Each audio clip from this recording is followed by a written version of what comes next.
KTN खिलाफत news, खबरें आपकी, नजरिया हमारा। बिस्मिल्लाहिर्रहमानिर्रहीम। इस्लाम के माने पीस के हैं और ये यूनिवर्सल ट्रुथ है, पीस जस्टिस के बगैर कायम नहीं हो सकता।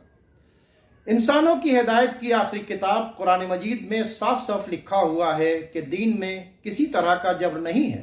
यही वजह है कि रसूल अल्लाह ने हमेशा एक अल्लाह की इबादत और खिदमत खल्क का दर्स अपने किरदार और अक़वाल से तो ज़रूर दिया, मगर कभी किसी नसरानी या यहूदी या कई खुदाओं के मानने वाले या किसी को खुदा ना मानने वालों पर कभी कोई जुल्म नहीं किया और अपने अपने मजहब पर कायम रहते हुए सबके साथ मिलजुल कर अमन के साथ रहने का दर्ज दिया।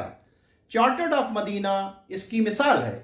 रसूल अल्लाह ने उस वक्त तक जंग नहीं की जब तक कोई उन पर हमलावर नहीं हुआ या किसी ने ब्रीच ऑफ कॉन्ट्रैक्ट नहीं किया। उन्होंने अपनी सारी जिंदगी इंसानी जान बचाने और इंसानों के साथ हुस्न सलूक करने में गुजार दी। मैं मुस्लिम रूलर्स की बात नहीं कर रहा हूं जिनके हाथ बेगुनाह इंसानों के ही नहीं, खानदान रसालत के खून बहाने में भी शामिल हैं। मैं इस्लाम की बात कर रहा हूं जिसने इंसानी जान बचाने का दर्स दिया है।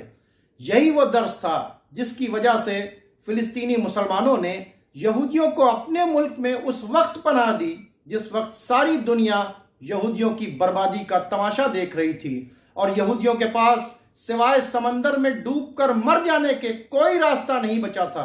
मगर अफसोस वही यहूदी गद्दार बन गए और आज वही फिलिस्तीनी मुसलमानों पर जुल्म के पहाड़ तोड़ रहे हैं, जिसकी वजह से फिलिस्तीनी मुसलमान रोजाना लाशें उठा रहा है, दवा और ग़िज़ा के लिए मोहताज हो गया है, अपने ही घर से उसे निकाला जा रहा है। यहूदियों के इस जुल्म की पुष्टपनाही नसरानी भी यूनाइटेड नेशन में कर रहे हैं। बड़े अफसोस के साथ कहना पड़ रहा है कि फिलिस्तीनियों के साथ हो रहे इस जुल्म पर ज़्यादातर मुस्लिम मुल्क ही खामोश तमाशाई बने हुए हैं और कुरान के हुक्म के खिलाफ यहूदियों और नसरानियों को अपना सरप्रस्त बनाकर अमेरिका, ब्रिटेन और इजराइल के तलवे चाटने में लगे हुए हैं, जबकि इजराइल बैतुल मुक़द्दस को गिराकर ग्रेटर इजराइल बनाने के काम में मशगूल है। सूरह माइदा की आयत नंबर 51 से 55 में साफ साफ यहूदियों और नसरानियों को सरप्रस्त बनाने को मना किया गया है और जिन लोगों ने उनको अपना सरप्रस्त बना रखा है उनका शुमार यहूदियों और नसरानियों में बताया गया है। रसूल अल्लाह की हदीस है कि मुसलमान एक जिस्म की तरह है।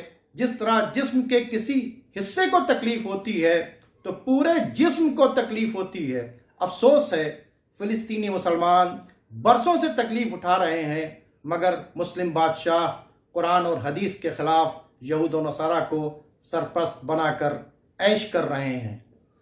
खुदा भला करे उस बोरिया नशीन अजीम हस्ती का जिसका नाम आयतुल्लाह रूहुल्लाह खुमैनी था, जिनसे फिलिस्तीनियों का यह दर्द और मुसलमानों की यह जिल्लत बर्दाश्त नहीं हुई और उन्होंने बैतुल मुक़द्दस और फिलिस्तीन की आज़ादी की आवाज़ को बैनुल अक़वामी बनाने की ठान ली और दुनिया भर के मुसलमानों से कहा कि अगर तुम मुत्तहिद होकर एक एक बाल्टी पानी डाल दो तो इस्राइल बह जाएगा।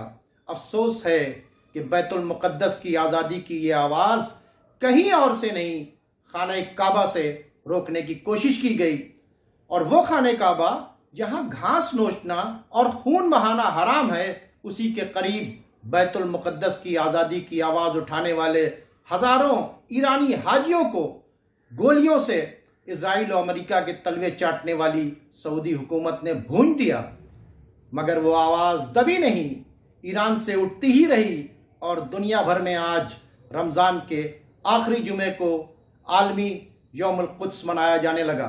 आज रहबर मुअज़्ज़म खामनई साहब उसी आवाज़ को आगे बढ़ा रहे हैं जिसका नतीजा पत्थरों से लड़ने वाले फिलिस्तीनी इजराइल पर रॉकेट और मिसाइल दाग रहे हैं।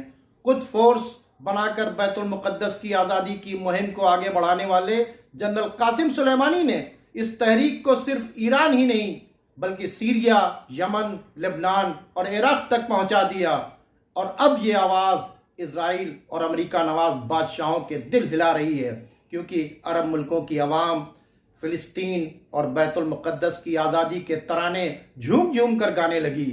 اس نے مسلمانوں کو توڑنے والے عرب رولرز کے شیعہ سنی ٹکراؤ کی سازش کو سمجھ لیا ہے اور سب کے سب بیت المقدس کی آزادی کے لیے آگے آ رہے ہیں۔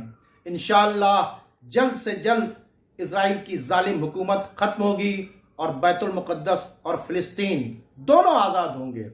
پروردگار عالم اس تحریک کو چلانے والے اور اس میں شامل سبھی لوگوں کو اپنے حفظ و امان میں رکھے اور اتحاد کو توڑنے والوں کی سازش کو جلد از جلد ختم کر دے۔